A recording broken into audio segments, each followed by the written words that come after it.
Yamunatiravanachari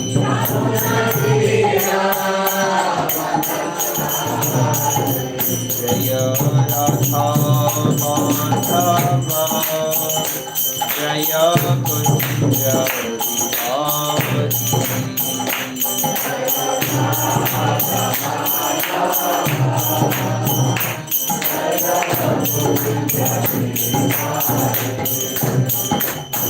Jaya Radha Madhava Radha Madhava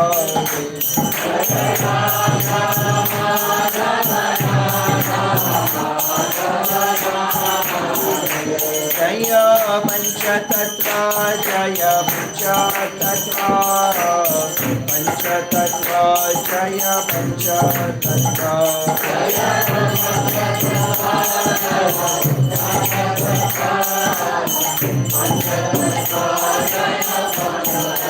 Jaya Prahlad Narasimha Jaya Prahlad Narasimha Prahlad Narasimha Jaya Prahlad Narasimha Jaya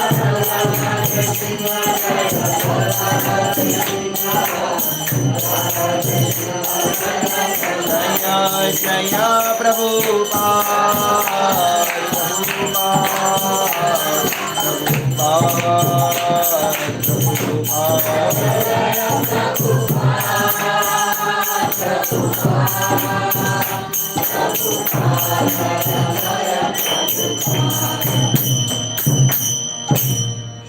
Shri Radha Madhava Shri Vrinda Shriman Mahaprabhu ki jai Shri Panchatattva ki jai Shri Prahlad Narasimhadev Bhagavan ki jai Shri Prabhupada ki jai Samaveta Gaura Bhakta Vrinda ki jai Dai Gaura Premanande Hari Hari Hare Krishna.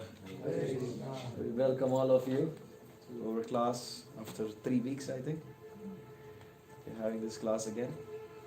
So last class we finished with the introduction to Shrimad Bhagavatam.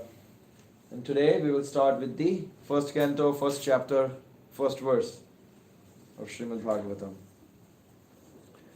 Om Namo Bhagavate Vasudevaya. Om Namo Bhagavate Vasudevaya. Om Namo Bhagavate Vasudevaya. Om Namo Bhagavate Vasudevaya.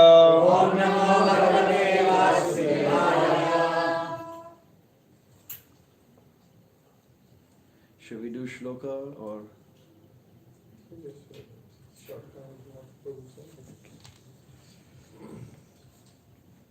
Janmadyasya yatonvayaritaratascharthishvabhigyasvarat Tene brahma hridaya adikavaye muhyanti yat surayah Tejo vari mridam yatha vinimayo yatra trisargo mrisha Dhamna svena sada nirastakuhakam satyam param dhimahi.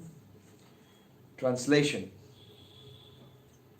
O my Lord, Shri Krishna, Son of Vasudeva, O all-pervading personality of Godhead, I offer my respectful obeisances unto you. I meditate upon Lord Shri Krishna because He is the absolute truth and the primeval cause of all causes of the creation, sustenance, and destruction of the manifested universes. He is directly and indirectly conscious of all manifestations, and He is independent because there is no other cause beyond Him. It is He only who first imparted the Vedic knowledge unto the heart of Brahmaji, the original living being. By Him, even the great sages and demigods are placed into illusion. As one is bewildered by illusionary representation of water seen in fire, or land seen on water, only because of Him do the material universes, temporarily manifested by the reactions of the three modes of nature, appear factual, although they are unreal. I therefore meditate upon Him, Lord Shri Krishna, who is the eternal existent in the transcendental abode, which is forever free from the illusionary representations of the material world. I meditate upon Him, for He is the absolute truth. So, this is given by Srila Vyasadeva.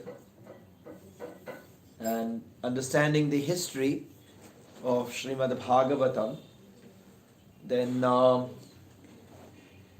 we will come, I think the 4th or 5th chapter explains how Narad Muni comes and tells Vyasadeva to compose Shrimad Bhagavatam. He was not happy, and even after completing so many Shastras, writing all the 4 Vedas, 18 Puranas, 108 Upanishads, the 14 subjects of the Vedic scriptures.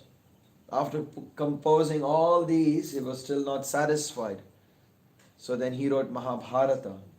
Even after that, he is not satisfied.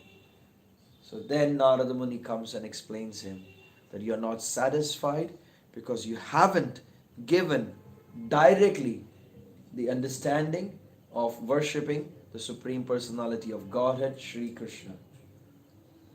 So then Srila Vyasadeva, he writes Shrimad Bhagavatam. Even though this pastime comes in the later chapters, Srila Prabhupada explains that Shrimad Bhagavatam, the way how it was spoken to Maharaj Parikshit, is from the first verse all the way till the last verse. So every aspect, every verse which is quoted here, it has been spoken by Srila Shukadeva Goswami as well. Many times we will go through Shrimad Bhagavatam in which Sutta Goswami is talking about how Shukadeva Goswami is talking about how Maitreya Muni is talking to Vidurji. Right? So verses or itihasas, the stories, the Vedic scriptures, they can sometimes go into multiple stories at the same time. So what that does is it forces us to remain focused. If we don't remain focused, we will lose track. So we have to understand where we are, what we are going through, what we are, and remember, like we have always been doing. Then again, from next classes, then we will be asking questions. So please remember that what is being spoken. Okay? So Srila Vyasadeva, he's giving very clearly. He's very, very clear in his direction. This book is dedicated to Lord Shri Krishna. The first verse is also considered as the Mangalacharana. Mangalacharana means the auspicious invocation. It tells us what it is for. What is the purpose of the book? Who is the deity of the book? Why the book is dedicated to that person? So Srila Vyasadeva, he says, it's only because of him, that's Lord Krishna, do the material universes temporarily manifested by the reactions of the 3 modes of nature appear factual, although they are unreal. It doesn't mean like what the Mayavadis say, that it doesn't exist. No, it exists, but because it is temporary, it's not permanent. So that's why it's considered as unreal. Srila Prabhupada will explain that. I therefore meditate upon him, Lord Shri Krishna, who is the eternal existent in the transcendental abode, which is forever free from the illusionary representation of the material world. I meditate upon him, for he is the absolute truth. Shrimad Bhagavatam is also called as the Amala Purana. Amala Purana means it has no dirt, has no mixes. It's very, very clear in its understanding, in its teachings. That here you are teaching pure devotional service unto Shri Krishna. There is no other motivation behind this. Other scriptures you can read and understand, and you can come up with your own ideas and speculations. But Shrimad Bhagavatam is very, very clear. It's only teaching Krishna Bhakti. That's why Shankaracharya did not even bother to mess around with Shrimad Bhagavatam. He speaks about Vedanta Sutra, which is considered as the conclusion of the Vedas. But Srila Prabhupada will explain that Shrimad Bhagavatam is the natural commentary or the conclusion of the Vedas, because it was written by Srila Vyasadeva in his maturity, when he was perfectly, fully conversant with all the Vedic scriptures. Only then did he write Shrimad Bhagavatam. So this is a book meant for the Paramahamsas. It's not meant for somebody who is striving for material enjoyment. It's straight meant for Paramahamsas. Okay. Going through Srila Prabhupada's purport. Obeisances unto the personality of Godhead, Vasudeva, directly indicate Lord Shri Krishna. Right? Here in the beginning, Vasudeva says, I pay my obeisances unto him, unto Lord Vasudeva. So Srila Prabhupada says, that's direct indication to Lord Krishna, because he's the son of Vasudeva. That's his name. He is the one who is Vasudeva, who is the divine son of Vasudeva and Devaki. This fact will be more explicitly explained in the text of this work. Shri Vyasadeva asserts herein that Shri Krishna is the original personality of Godhead, and all others are his direct or indirect plenary portion or portions of the portion. Shri Jiva Goswami has even more explicitly explained the subject matter in his Krishna Sandarbha. And Brahma, the original living being, has explained the subject of Shri Krishna substantially in his treatise named Brahma Samhita. So Krishna is the only God. That's it. In the very first shloka, Krishna is the only Supreme Personality of Godhead. Everybody else is his incarnations, his portions. So don't get diverted. We are only focusing on Lord Shri Krishna. In the Samaveda Upanishad, it is also stated that Lord Shri Krishna is the divine son of Devaki.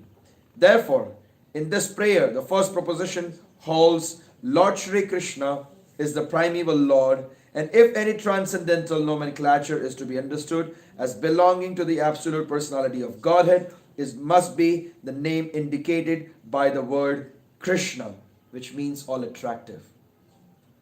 So even if there is something we are talking about somebody else, or we are trying to understand the Supreme Personality of Godhead, know it that we are only talking about Krishna. We are not talking about anyone else. It's very, very clear. In the very first paragraph, Srila Prabhupada says, anyone. So if any transcendental nomenclature is to be understood as belonging to the absolute personality of Godhead, it must be the name indicated by the word Krishna. This is all attractive. No one else. In Bhagavad Gita, in many places, the Lord asserts himself to be the original personality of Godhead. And this is confirmed by Arjuna and also by great sages like Narada, Vyas, and many others.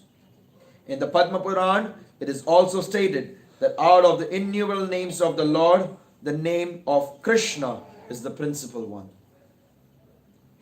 Srila Prabhupada is putting a lot of emphasis so we don't get diverted here. There is a lot of emphasis. Krishna and only Krishna. Even if they are talking about something else, if you're talking about the Supreme Personality of Godhead, there is only Krishna. Vasudeva indicates the plenary portion of the Supreme Personality of Godhead, and all the different forms of the Lord being identical with Vasudeva are indicated in this text. The name Vasudeva particularly indicates the divine son of Vasudeva and Devaki. Shri Krishna is always meditated upon by the Paramahamsas, who are the perfected ones among those in the renounced order of life. Vasudeva, or Lord Shri Krishna, is the cause of all causes. Everything that exists emanates from the Lord. How this is so is explained later chapters of this work. This work is described by Mahaprabhu Shri Chaitanya as the spotless Purana because it contains the transcendental narration of the personality of Godhead, Shri Krishna.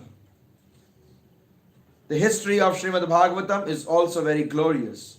It was compiled by Vyasadeva after he had attained maturity in transcendental knowledge. He wrote this under the instructions of Sri Narada ji, his spiritual master. Vyasadeva compiled all Vedic literatures containing the 4 divisions of the Vedas, the Vedanta Sutras or the Brahma Sutras, the Puranas, the Mahabharata, and so on. But nevertheless, he was not satisfied. His dissatisfaction was observed by his spiritual master, and thus Narada advised him to write on the transcendental activities of Lord Shri Krishna. These transcendental activities are described specifically in the 10th canto of this work. But in order to reach to the very substance, one must proceed gradually by developing knowledge of the categories. So this Shastra, because it talks about the glories of Krishna, Sri Mahaprabhu says is spotless. So therefore, and the glories of Shri Krishna are explained in the 10th canto. But if we actually want to understand the 10th canto, Sri Prabhupada says one must proceed gradually. Because unless you understand the other 9 cantos, 10th canto you can get quite bewildered. Especially, Sri Prabhupada many times will mention that you go gradually, step by step, step by step. Because when they start describing the 10th canto and start talking about the Rasa Leela pastimes, people will start thinking, oh, God did it. Since He did it, I can do it as well. That's exactly the reason we are in the material world. Because we wanted to enjoy just like Krishna does. And because of that, we get stuck here. If we don't want to get stuck here, then we have to understand the first 9 cantos. And it's going step by step, slowly, slowly. The first pastimes we will come across is going to be that of Krishna returning back to Dwaraka. And the very first person who is praying to Krishna is Uttara, the wife of Abhimanyu. Why? Because Ashwatthama has shot the arrow, the Brahmastra, to kill the child in her womb. Terrible situation. Right? So there is a problem right here, right now. Suffering from the very womb. So that's why Uttara, she's praying, please protect my child. Right? So every living entity is on that level. Most of us. We are not pure devotees. We are struggling. We are coming. We are trying our best to do some service. And any situation comes, we are there. Lord, please protect us. It is natural that the philosophical mind wants to know about the origin of the creation. At night, he sees the stars in the sky and he naturally speculates about their inhabitants. In India, I don't know about the verse, but in India they say, when somebody dies, they become a star in the sky. Yeah, so they generally the grandmothers, they're sitting there, that's your grandpa and that's your granduncle. Making us fools like that. Or, they speculate, Sri Prabhupada says, they speculate about their inhabitants. Such inquiries are natural for man because man has a developed consciousness which is higher than that of the animals. The author of Shrimad Bhagavatam gives a direct answer to such inquiries. He says that Lord Shri Krishna is the origin of all creation. He is not only the creator of the universe, but the destroyer as well. The manifested cosmic nature is created at a certain period by the will of the Lord. It is maintained for some time and then it is annihilated by His will. Therefore, the supreme will is behind all cosmic activities. Of course, There are atheists of various categories who do not believe in a creator, but that is due to a poor fund of knowledge. The modern scientist, for example, has created space satellites, and by some arrangement or other, these satellites are thrown into the outer space to fly for some time at the control of the scientist who is far away.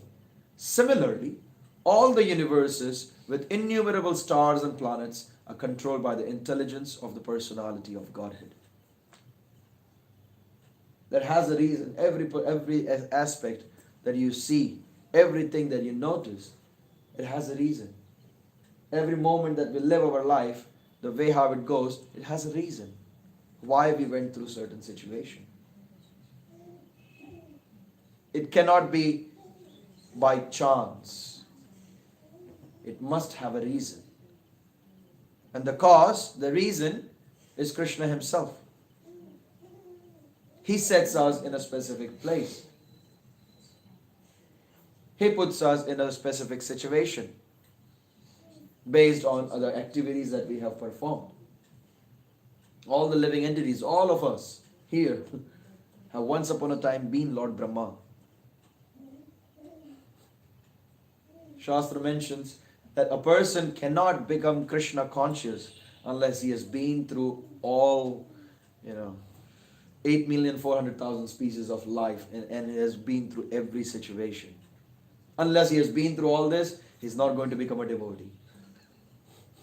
So we have been everything possible. From Lord Brahma all the way till, a small tiny ant. We know the story of King Indra becoming a pig. Do we know the story? Yeah. He got cursed. Go become a pig. The Lord of, the king of the universe disrespects a Brahmin, gets cursed, he's lying down in sewage, eating garbage. And he's enjoying over there. He has his own family. They are all eating garbage. And they are all very happy. The time of curse is finished. Now he has to return back to his abode in the heavenly planets. But he's happy in this sewage. Narad Muni says, come, let's go. He says, no. This is heaven. What am I going to do over there? Look at this, garbage here. Look at this sewage. I am happy. My family is here. I'm maintaining all of them. I'm happy. Immediately Narad Muni sprinkles water on him. He comes back to his original body as King Indra and he says, let's get out of here. This place stinks. A moment before, he was happy. That was his heaven. And a moment later, that sewage, it stinks. So that is our situation. Whatever we see, it says, when you're not suffering, you think you are happy. Not necessarily you are happy, but just you are not suffering. Then you consider, oh, I'm doing good. I'm hungry. I get food, I'm happy. But actually, are we actually happy? We're just not suffering. So that is our position. We have to understand what is real happiness. And that we can only understand once we understand the cause of all causes, Shri Krishna. Then we know, okay, this is what we have to do. In the Vedic literatures, it is said that the absolute truth, personality of Godhead, is the chief amongst all living personalities. All living beings, beginning from the first created being, Brahma, down to the smallest ant, are individual living beings. And above Brahma, there are even other living beings with individual capacities. And the personality of Godhead is also a similar living being. And he is an individual, as are the other living beings. But the Supreme Lord or the Supreme Living Being has the greatest intelligence, and he possesses supermost inconceivable energies of all different varieties. If a man's brain can produce a space satellite, one can very easily imagine how brains higher than man can produce similar wonderful things which are far superior. The reasonable person will easily accept this argument, but there are stubborn atheists who would never agree. Srila Vyasadeva, however, at once accepts the Supreme Intelligence as the Parameshwara. He offers his respectful obeisances unto the Supreme Intelligence addressed as the Para or the Parameshwara or the Supreme Personality of Godhead. And that Parameshwara is Shri Krishna, as admitted in Bhagavad Gita and other scriptures delivered by Srila Vyasadeva, and specifically in this Shrimad Bhagavatam. In Bhagavad Gita, the Lord says there is no other Paratattva than himself. Therefore, Sri Vyasadeva at once worships the Paratattva, Sri Krishna, whose transcendental activities are described in the 10th canto. Ramayana explains, there can be nothing made by human beings which doesn't exist somewhere in the universe. I was recently in my father's place. We saw a bug, which is about like that big. And it has its wings, which you can fold it in. And when it comes out, when he needs to fly, he spreads it out and just looks like, like one of these military airplanes. And then it has a very fast speed. There are so many things like we can see. There are many examples we can see. What human beings create is already existing somewhere in the universe. So that is all being done by the Supreme Personality of Godhead. And only seeing that, there can be, then we try to produce a similar thing. Here's another example comes of electricity. We see electricity, we see sparks. Shastra says the Paramatma in the heart is residing like the electricity. It says Vidyullekhena Bhaswara. It's shining like the electricity inside. So where did that electricity come from? It's there in the universe. Krishna is the electricity. So then we can reproduce it as humans. But something that Krishna doesn't cause, we can't make it. There was one devotee, he said, there must be pizzas in the spiritual world. That's why we can have them here. We don't know, but yeah, he said there must be. Because if it's not there, how can it be here? Since it's, the material world is the perverted reflection of the spiritual world. Unscrupulous person, go immediately to the 10th canto, and specifically to the 5 chapters which describe the Lord's rasa dance. This portion of the Shrimad Bhagavatam is the most confidential part of this great literature. Unless one is thoroughly accomplished in the transcendental knowledge of the Lord, one is sure to misunderstand the Lord's worshipable transcendental pastimes called rasa dance and his love affairs with the gopis.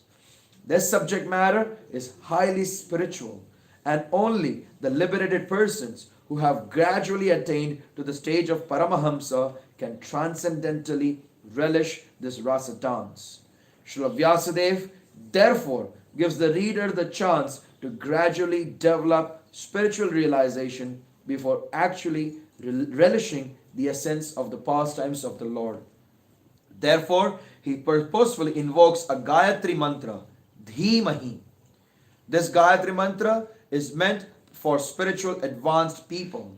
When one is successful in chanting the Gayatri mantra, he can enter into the transcendental position of the Lord. One must, therefore, acquire Brahmanical qualities to be perfectly situated in the quality of goodness in order to chant the Gayatri mantra successfully and then attain to the stage of transcendentally realizing the Lord, His name, His fame, His qualities, and so on. Right? So unless we go through this book step by step, Srila Prabhupada explains, if we study Shrimad Bhagavatam thoroughly, properly, nicely, then by the 9th canto, we can easily come up to the platform of Nishtha. Nishtha means there is firm faith. Nobody can shake your faith in Krishna. But for that we have to study the Shrimad Bhagavatam thoroughly. Once our faith is strong enough in Shrimad Bhagavatam, in the Supreme Personality of Godhead, then we can study the 10th canto. And as Srila Prabhupada writes in the purport, that this could be relished by the Paramahamsa devotees. Others is just something else. If you really want to relish it, you have to come to the Paramahamsa level. And even for them, every time when they study, it's more and more and more relishable. So in order that we can relish it, from the very first chapter, very first shloka, what do we receive? It said, Srila Prabhupada says in the purport, what did we receive? Anyone? Say the question again.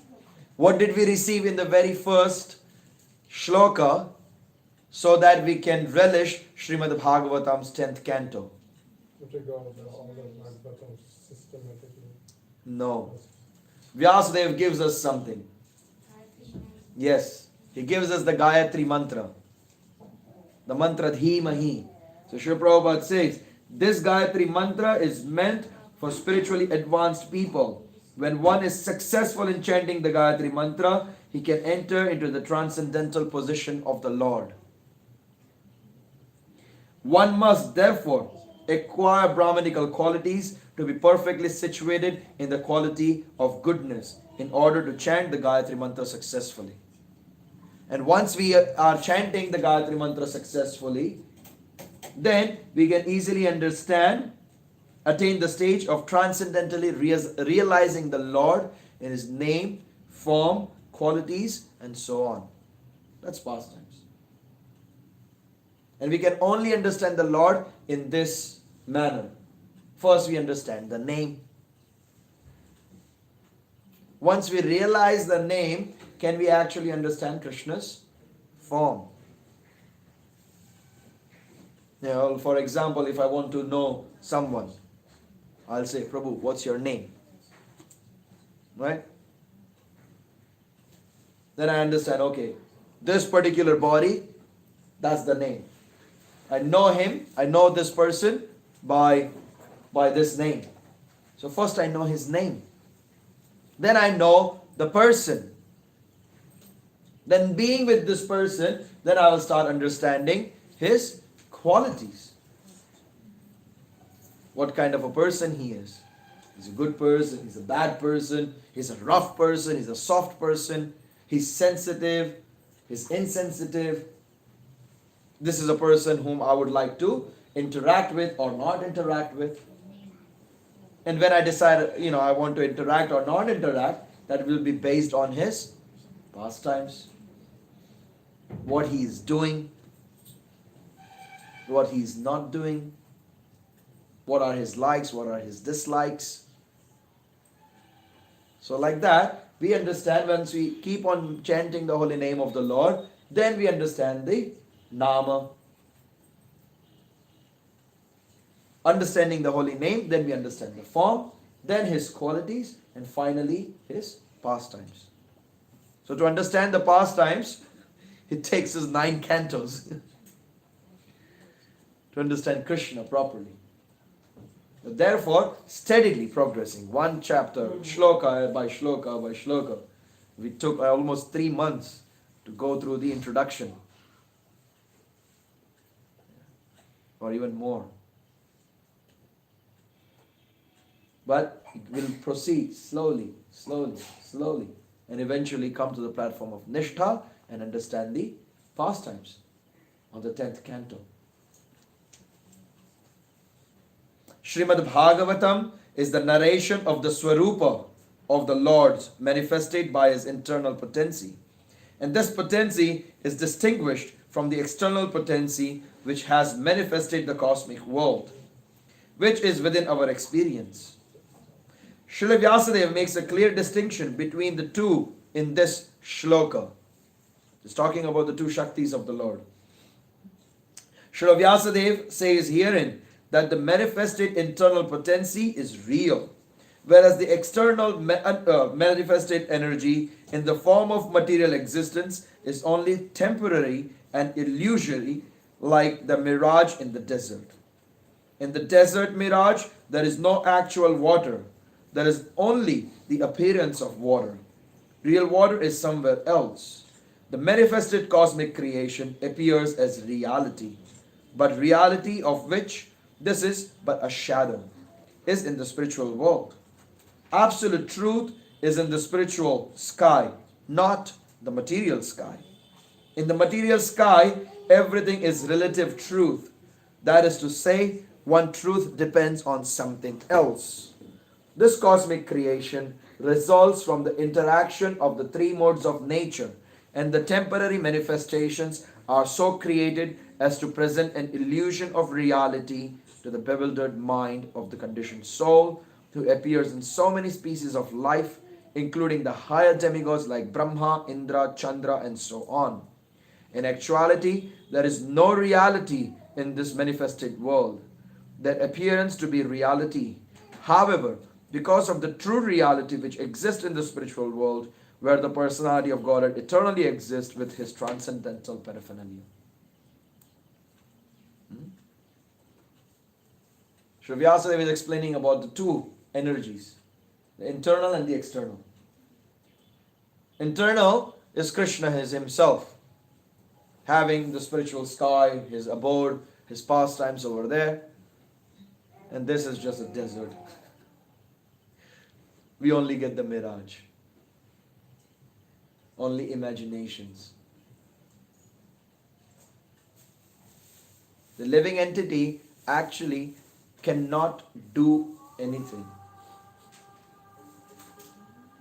The only thing the living entity can do is to desire. Now that desire can be sanctioned by the Lord, or it could be rejected by him.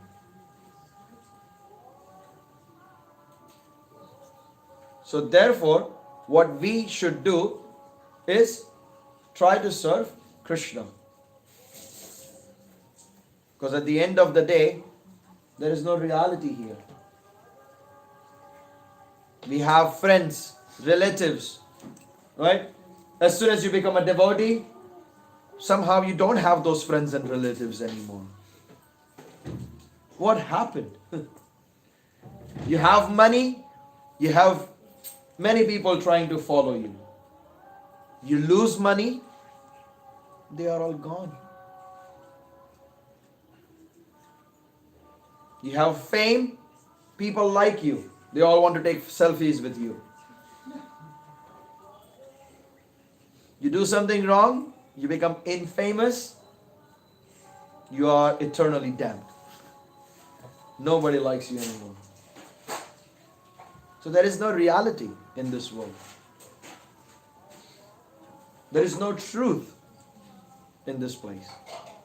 Therefore, Srila Bhakti Siddhanta Saraswati Thakur, he says, this material world is not meant for gentlemen.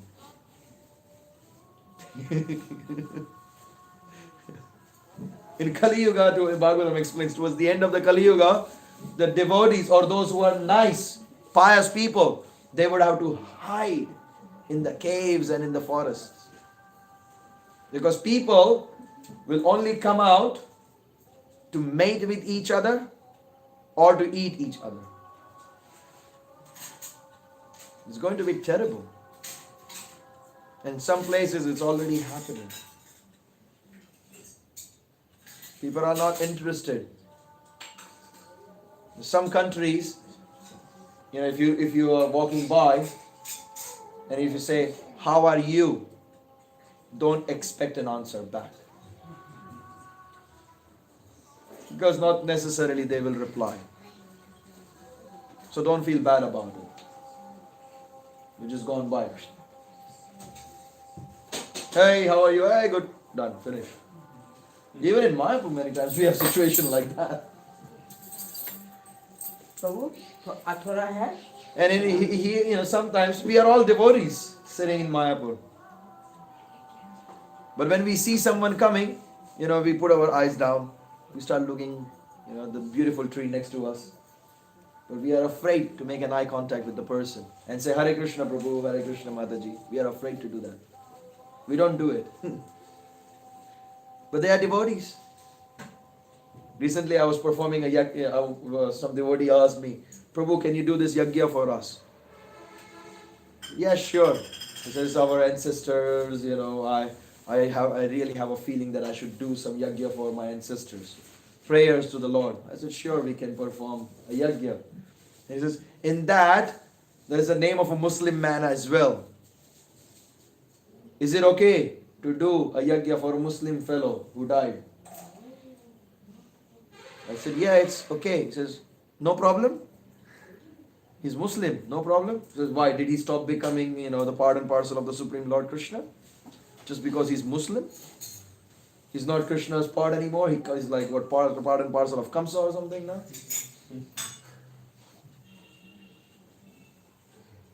That's why it says this place is not real. The true relationship is, or the real fact is the spiritual world. And we can all have a short glimpse of it. You go to any part of the world. You go to any ISKCON temple there, be it small or big. You enter the place, you see the deity of Srila Prabhupada there, you see the pictures or deities of the temple over there, you feel you are at home. Even if you have not met with the devotees. You just see the Srila Prabhupada, you are at home. You feel satisfied. You feel safe. Why? Because that is the spiritual world. That is an experience. So we will end here at the aspect of the energies of the Lord from the first shloka of Shrimad Bhagavatam. Anyone has any questions or comments? Yes, Prabhu. Krishna, thank you for lecture. A possible question. Yes. So here you stated this Bhagavatam stated Gayatri mantra with 9 cantas, then understanding this name. What about this Hare Krishna Mahamantra? We all chanting this Mahamantra, chanting like no Gayatri, no Sattva, no.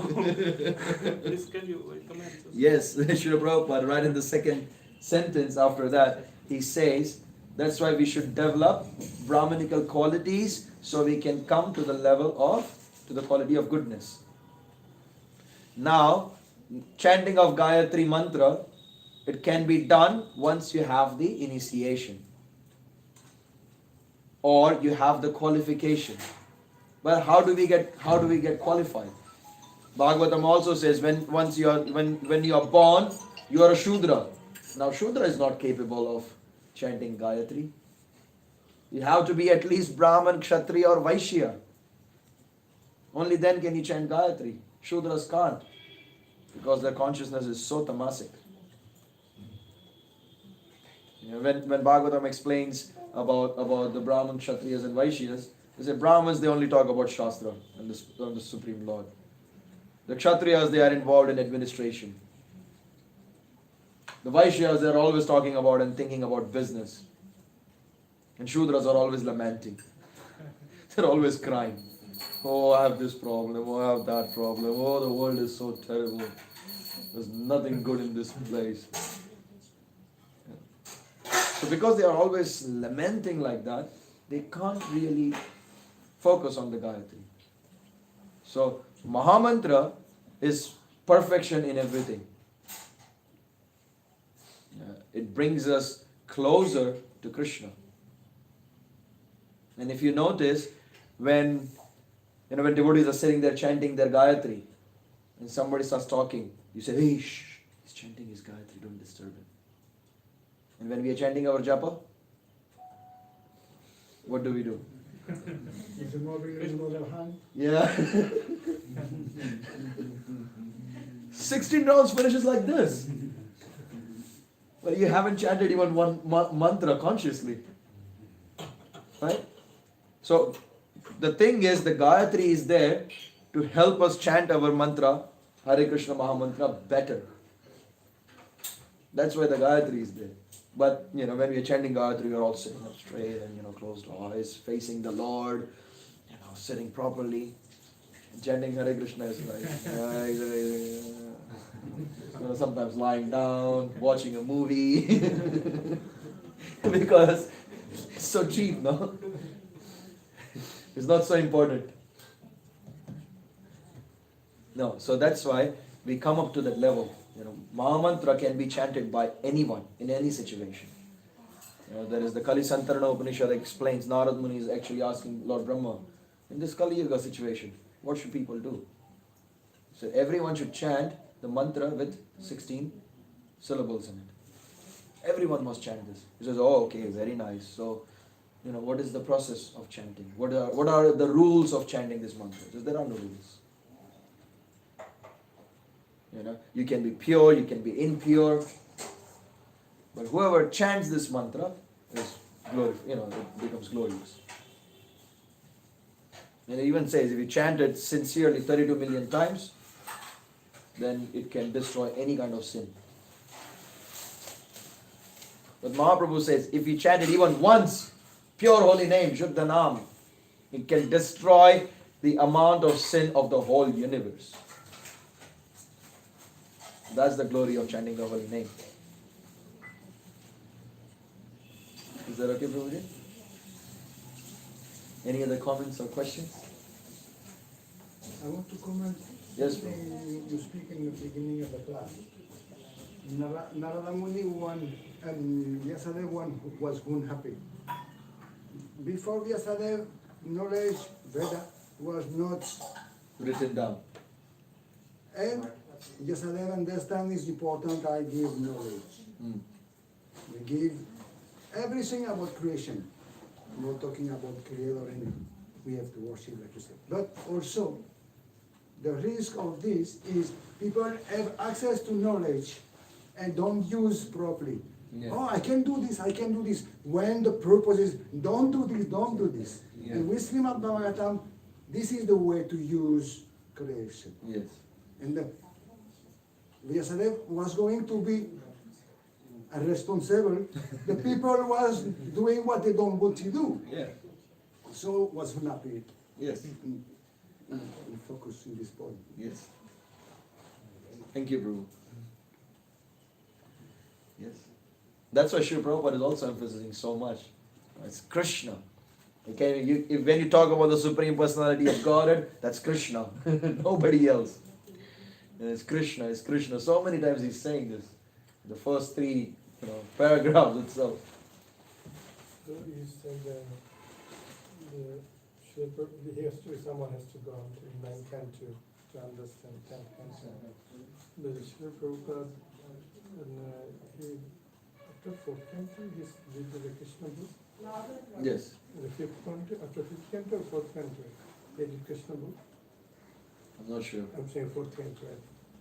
They did Krishna book. So my question is, so then if you Prabhupada so convinced and understood the point that people can be bewildered, Yes. the reading or confused, so can continue the 9 canto Yes. systematically. So then why didn't Prabhupada wrote the Krishna book then until complete the whole 9 canto? The way how Srila Prabhupada gave Krishna book, the Supreme Personality of Godhead, Krishna, it's given in a very, very very subtle and very easy way. So you can understand Krishna from the very beginning. And how to say, I speculate a little bit that there has been no Vaishnava who was able to complete his work, means complete his desires in serving the Lord fully. Before he could finish what he wanted to do, Krishna took him back.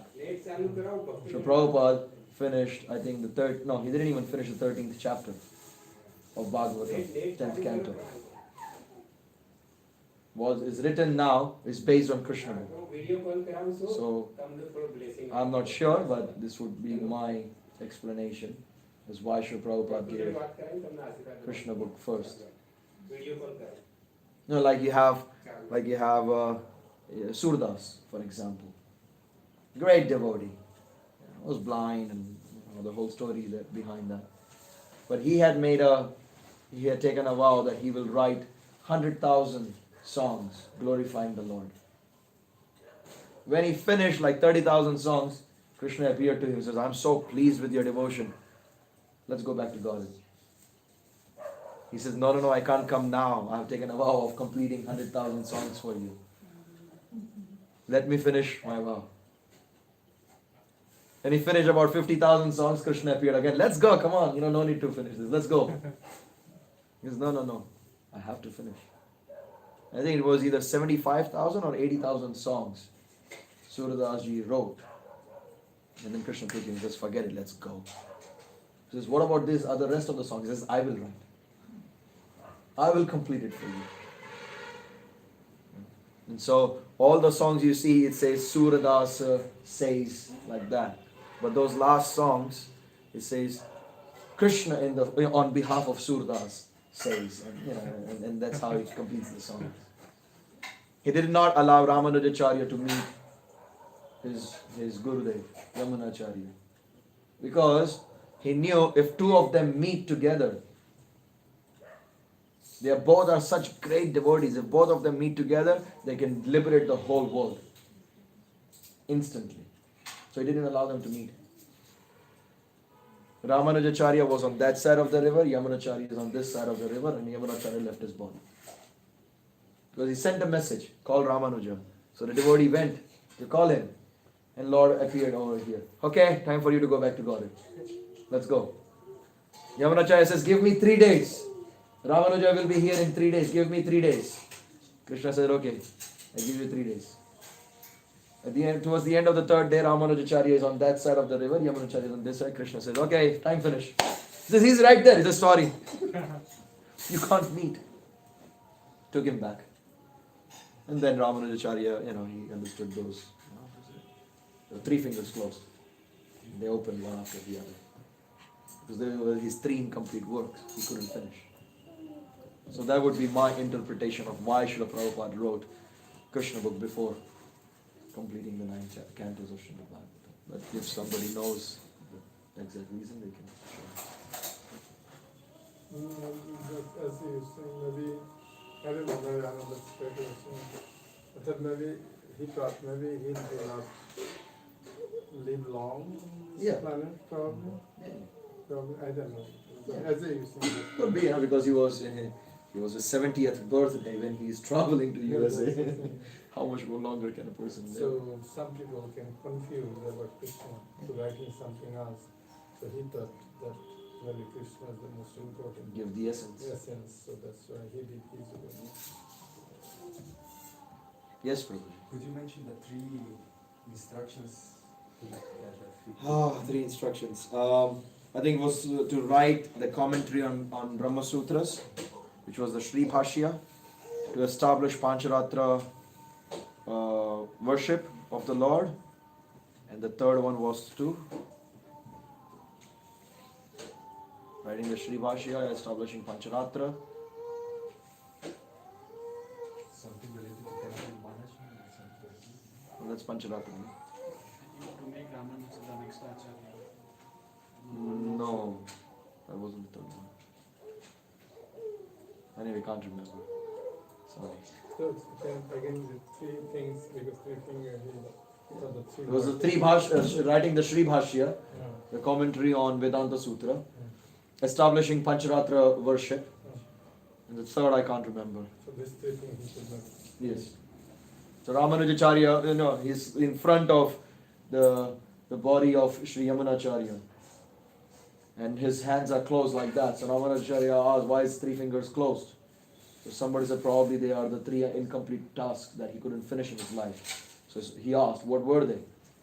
He says, writing the Sri Bhashya on Vedanta Sutra. Ramanujacharya said, I will do it. And the finger opened.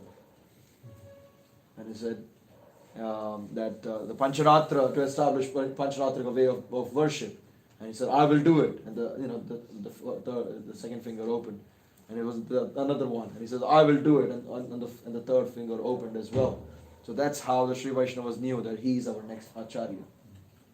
But that time Ramanujacharya was a Grihastha. Jamunacharya. Yeah. Okay. So this is how he was recognized. Yes. He was Yes. the next Acharya. Yamunacharya, the deity of Ramanujacharya appeared before Ramanujacharya. They had a deity of Ramanujacharya. You go to Srirangam, there is the Samadhi of Ramanujacharya. Over there they have a deity. Now that deity appeared like few hundred years before Ramanujacharya appeared. So Yamunacharya had this deity, and he's a great devotee. He said, this Acharya should be born now, somewhere. He's around. Go find him. So they went around searching for Ramanujacharya. And somebody came and said he's there in Kanchipuram. But he's right now as a Grihastha, and he's studying under this Mayavadi sannyasi. No, not sannyasi, Mayavadi Guru. He's studying under him.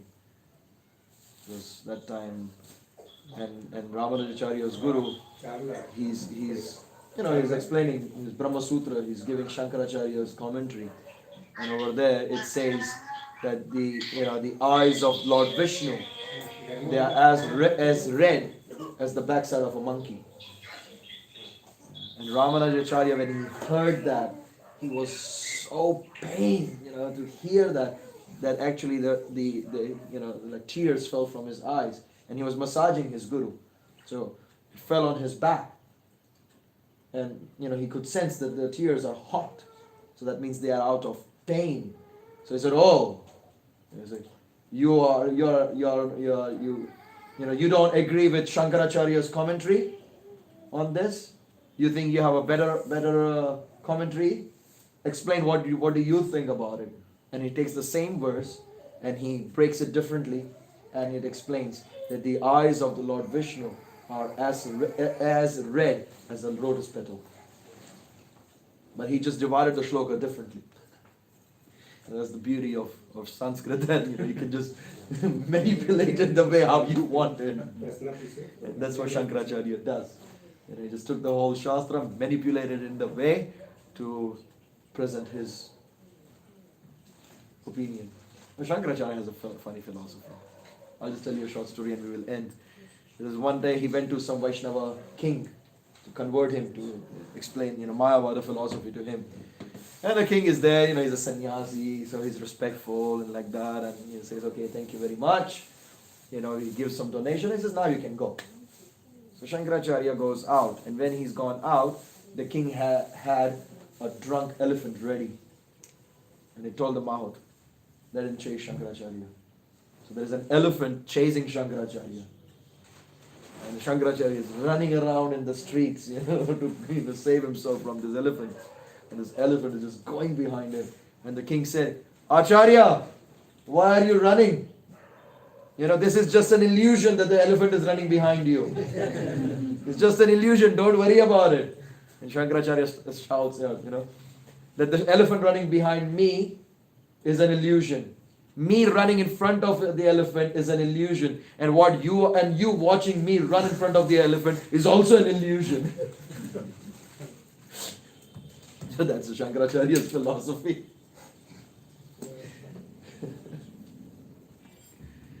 Hari Bol. Hare Krishna. Thank you for this nice class. मगर हमारा थोड़ा time का थोड़ा पर्चुलेट करना पड़ेगा. सब लोग 6 बजे आ रहे हैं, तो कीर्तन कुछ होगा. फिर क्लास में प्रश्न भी सब लोगों का फिर लेट हो जाते हैं, कुछ लोग चले भी जाते हैं, प्रसाद का प्रॉब्लम होता है. कितने बजे एंड करना है? हमको 7:15 में प्रसाद दे देना, इस तरह से प्रोग्राम होना चाहिए.